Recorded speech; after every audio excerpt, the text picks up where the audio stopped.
Hello, this is Father Jimmy. I would like to give a short update on our parish, especially after Governor Edwards on Monday made a declaration that we'll be moving into phase 1 of the reopening protocol today in Louisiana. It still worries me that the number of confirmed cases of coronavirus is still growing, along with the number of deaths. All I can say is thank God I don't have to make that decision. I pray that as we move into phase 1, that we do so with patience and compassion. There remains a great danger of infection, sickness, and even death. I am not trying to be dramatic. I am only trying to temper a possible vision that all should be back to normal and the virus is not so bad after all. I would not encourage or discourage anyone to go out in public or come to church. I would encourage that if we go out into public, to wear a face mask when in close proximity to others. I do find that the mask makes breathing difficult. As soon as I leave a store, the mask comes off if there is a contact-free path to my car. I thought that the teachers and administration at our school had a tough job when distance learning became the new normal. With phase 1, child care centers can reopen and planning for summer camp has begun. Many of the parents with children in our early childhood development program have to return to work.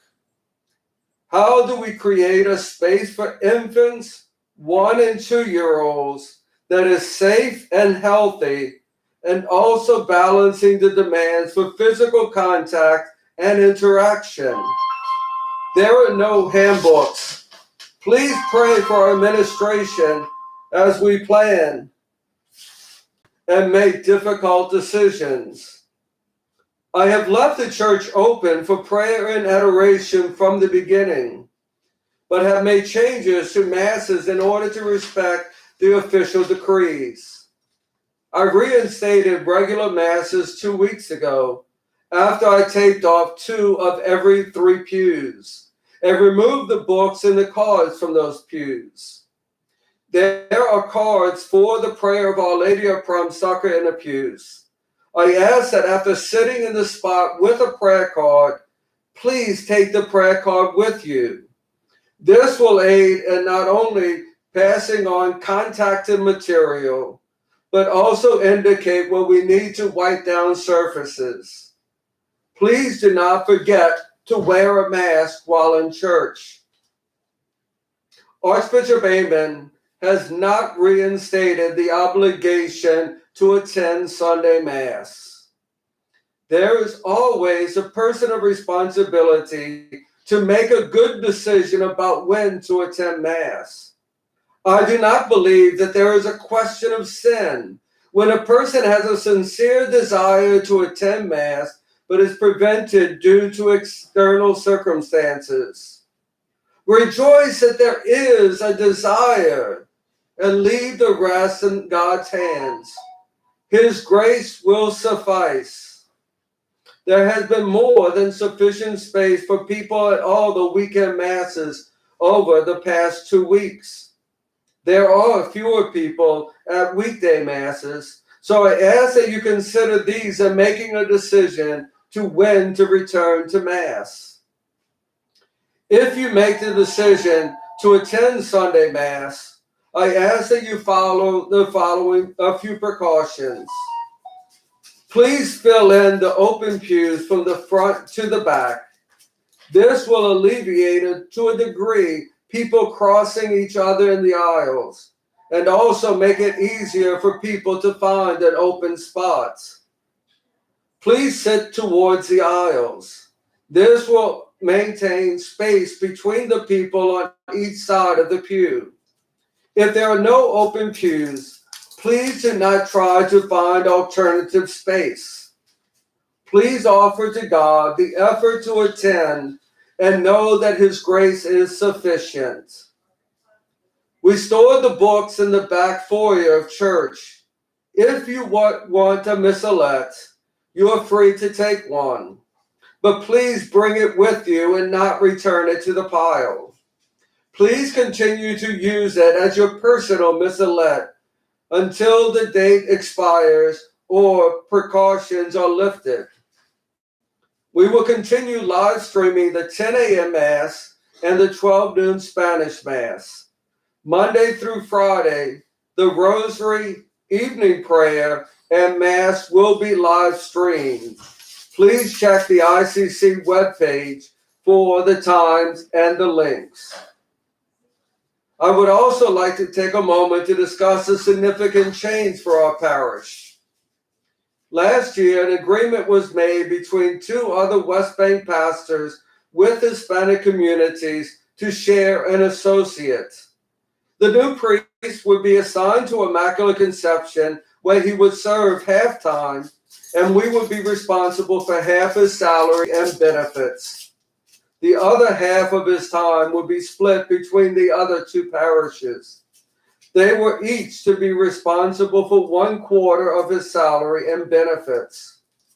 I was finally agreed that Immaculate Conception would pay his full salary and benefits and be reimbursed by the two other parishes.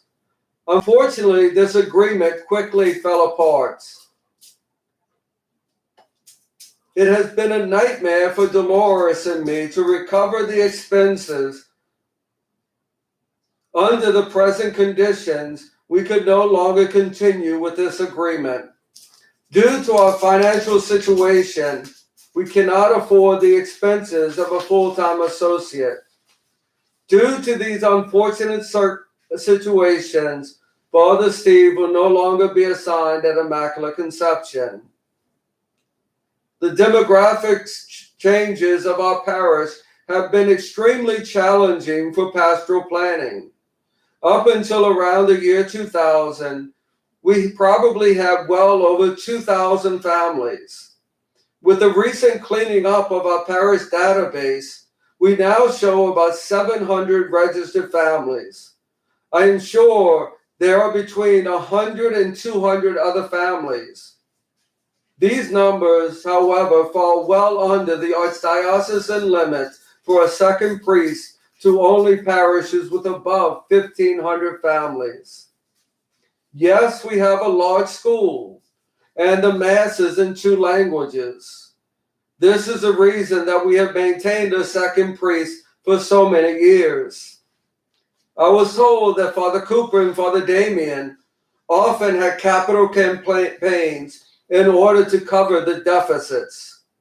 During the last 6 years, we have faced significant financial challenges.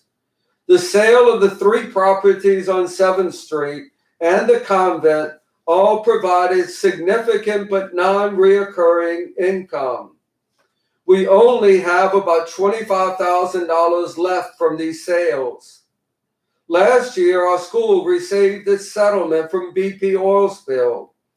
In order to aid the parish, I have asked that a significant part of the school's insurance be covered by these funds for 4 years. Even with this aid, our collections cannot maintain the expenses of a second priest. We may even face a deficit without a second priest. There will be some changes, but nothing truly dramatic. The pandemic has brought much greater changes to our lives. I am very grateful to all those who have put out the extra effort to make your contributions to our parish during this time. They are greatly needed. Thankfully, we did qualify for the small business aid loans from the government. I have continued to pay our parish staff during this time. They have been wonderful by working when they are needed. I will also be challenging the members of our financial council to study our financial records and form a plan and perspective for the future. How often have I prayed for a greater clarity in life and a freedom from turmoil and conflict? Rarely have I experienced the desires of this supplication. Nothing seems to be easy or straightforward. But looking back, I do see that God's grace has been sufficient. Jesus told us so often that we need to die to self in order to truly have life. I have been blessed during the past 6 years to hear countless stories of struggles, triumph, and the blessed lives of the people of Immaculate Conception Parish. Our parish was founded not long after World War I and the Spanish flu pandemic, and then went on to endure the Great Depression and World War II. We have struggled and endured from the humble beginnings of a wooden church and school to build a modern church, school, and high school. This was not an easy task, as our zigzagging property lines attest to. What a great debt we owe to all those who made it work. As we approach our 100th anniversary, I can only imagine that we will endure these current struggles and continue leaving a legacy of faith and love for those who will follow.